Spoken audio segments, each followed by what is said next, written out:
Again, anyone who wishes to evoke things of above, in an act or in a word, if that act or that word is not done properly, nothing is evoked.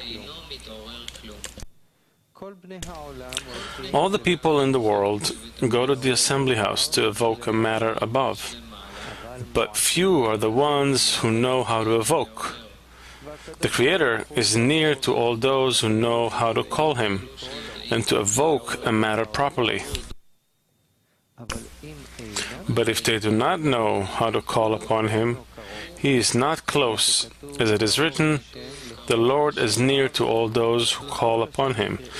To call upon Him, to all those who call upon Him in truth. In truth means that they know how to properly evoke a true matter.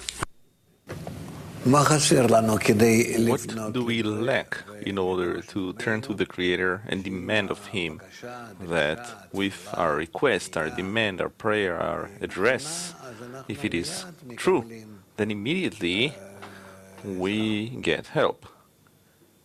No matter in what form it comes.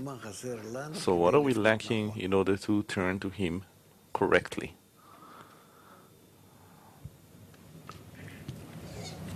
How do we call Him in the right way? How do we turn to Him? Go ahead.